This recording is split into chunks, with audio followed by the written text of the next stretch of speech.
Can you all hear me now? Did we get our audio taken care of right now? I think we did. I think we have our audio taken care of here, folks. Can you all hear me just okay? Good morning. I guess we did have a little audio issue here early on. The equipment did give itself a little reset here just a moment ago, so I do apologize about that. Thank you all for tuning in. Welcome Monday, January 30th, 2023.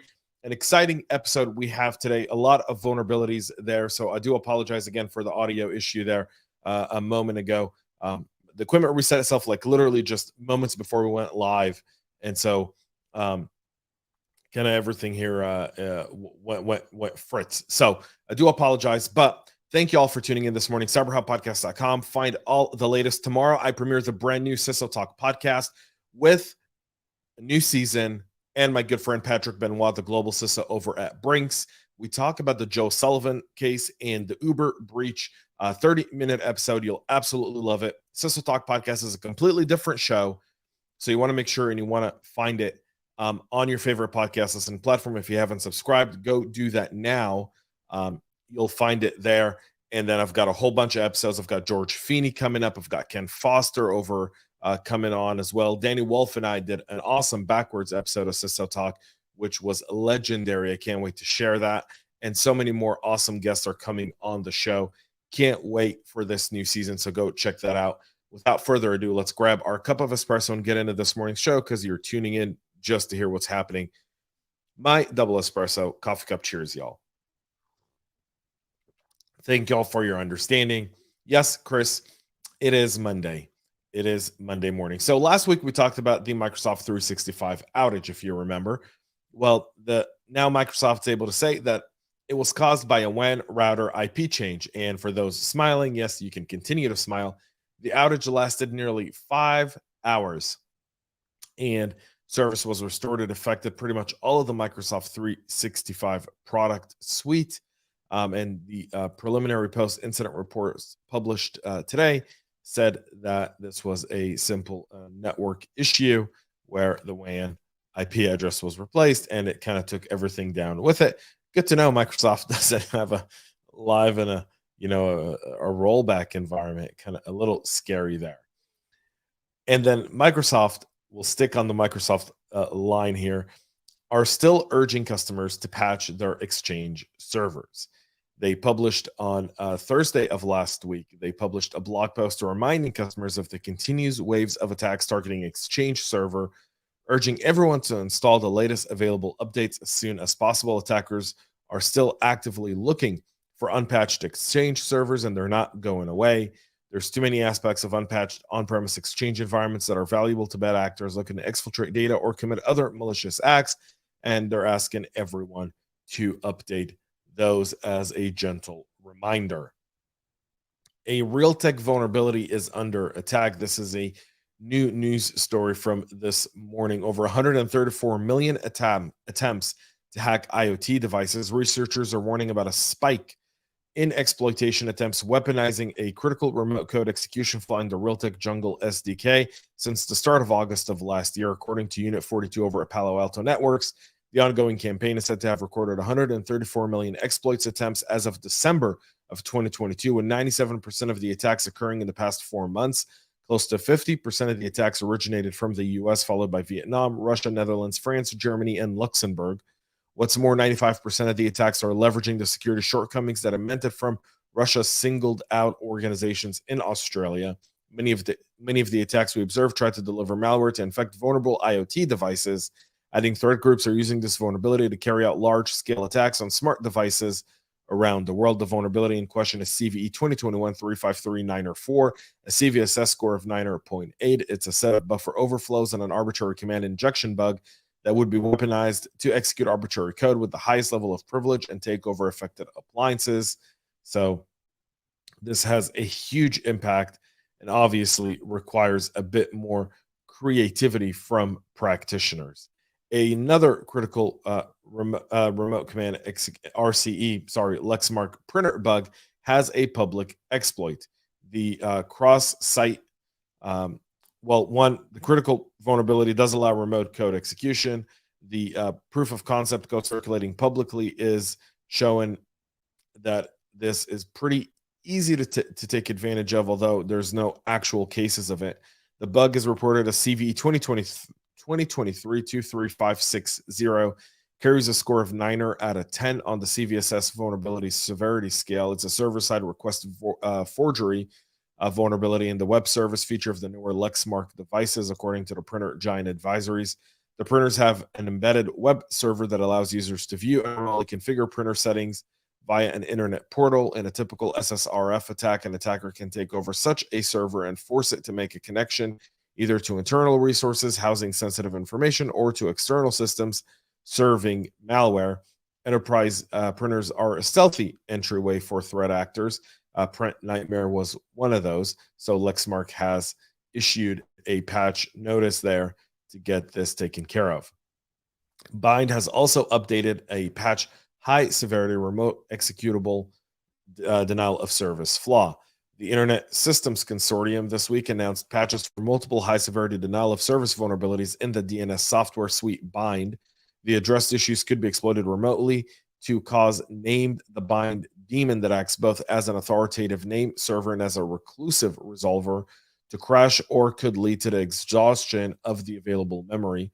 The first security defect tracked as CV 2022-30904 can be exploited by sending a flood of dynamic DNS updates, which would cause named to allocate large amounts of memory, resulting in a crash due to the lack of free memory. According to the ISC, because allocated memory is only retained for clients for which access credentials are accepted, the scope of the vulnerability is limited to trusted clients that are allowed to make dynamic zone changes.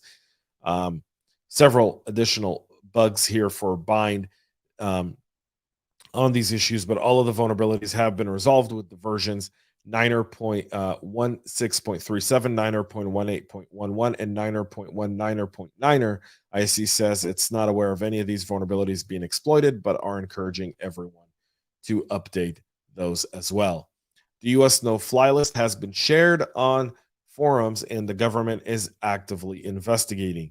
The new U.S. no-fly list, which was part of the Commute Air server compromise, I think last week or just a week and a half ago.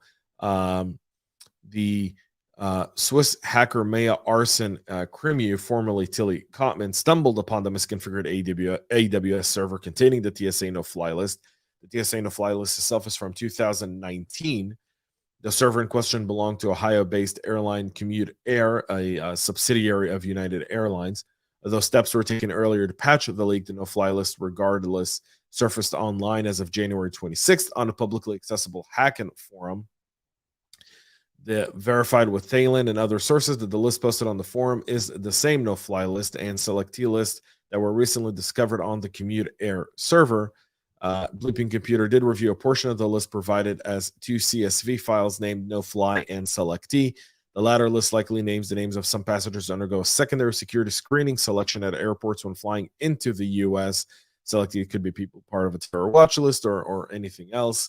The list mentions Russian arms dealer Victor Bout, along with 16 potential aliases, according to the Daily Dot.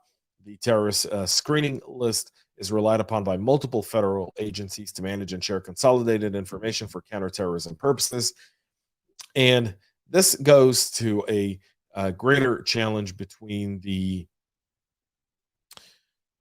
issues from the federal government taking classified information, sharing it with private organizations who may not have the right security posture to handle it, who just simply sign a piece of paper saying, yeah, we're doing all of these things. Whether or not they're doing them right or wrong is not really viewed upon.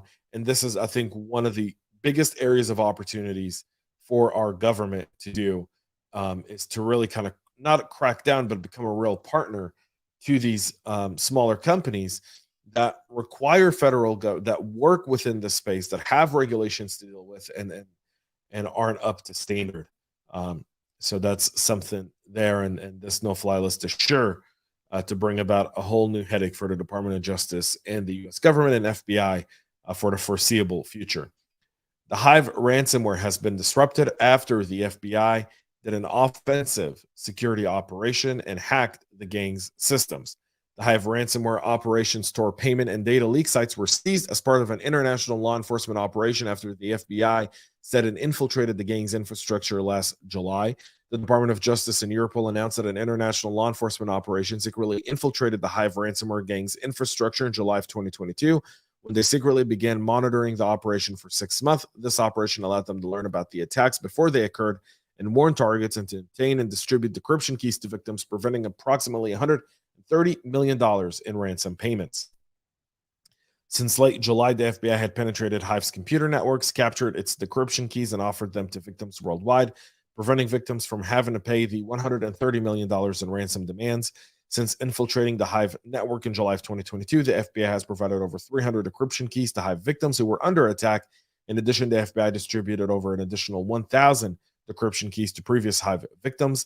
According to an application for a warrant, the FBI gained access to 2 dedicated servers and 1 virtual private server at a hosting provider in California that were released using email addresses belonging to Hive members. In the coordinated action, Dutch police also gained access to 2 backups dedicated servers hosted in the Netherlands.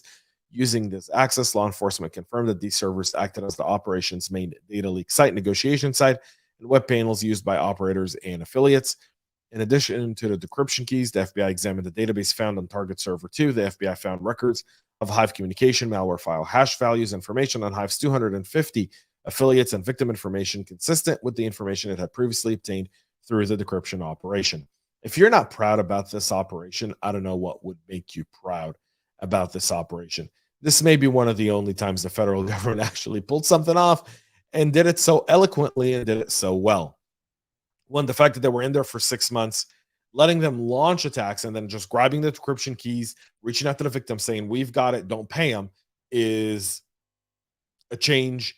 They've changed the game, period. If you're a ransomware gang now, you're an affiliate with Hive, you're on the run. You're taking down your existing operation. They've set back ransomware. They haven't eliminated ransomware. They sure as heck set it back, and they've set it back significantly. Hive was a big, big player. So kudos to the FBI for doing this.